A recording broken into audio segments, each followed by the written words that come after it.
Let me think about it. In sales, we're used to rejection, right? In fact, we get no's all the time. It comes with the territory. But nothing is worse than spending a ton of time with your prospects only to watch the sales conclusion never actually come to an end. They end by saying something like, let me think about it, or I'll get back to you, or I need to talk to somebody else. And sometimes they do. It's important to know that people are hardwired to resist change.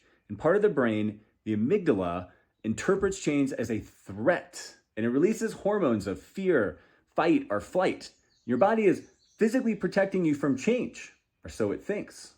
So let me share a few ideas on how to respond when somebody says, I just want to think about it.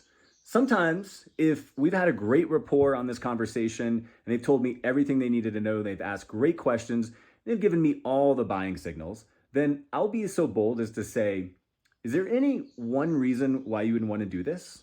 And I say it just like that. And the severity and the directness might cause some people to have to be honest with you and say, yes, it's your online reviews. They suck. Or it's these prices, or these fees, or any number of things that you wouldn't have known if you didn't ask that question. And of course, how you deliver that is important. This has to be non-threatening, just like the way that I delivered it. And you have to know when to ask it. Here's another question that you might ask. On a scale of 1 to 10, how do you feel about our solution for your property or your situation? And let them answer. And if you get an answer that is not a 9 out of 10, you might say something like, what was missing that would have made it a 10?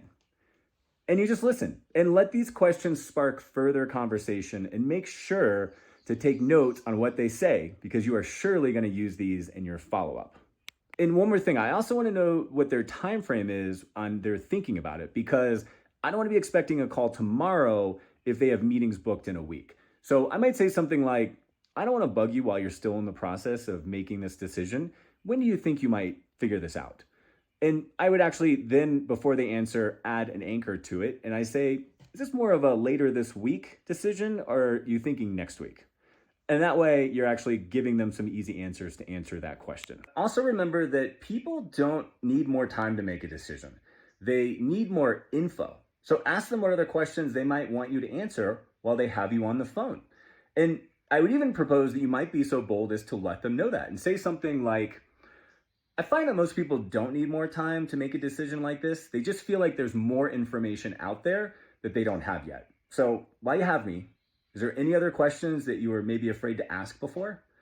And again, this will make most people stop, and they'll have to look for what else they might want to know, because it's a pattern interrupt and it's something they haven't heard before.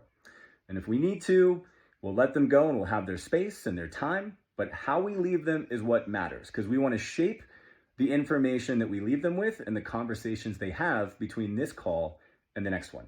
And by the way, we're going to use everything they tell us in our follow-up.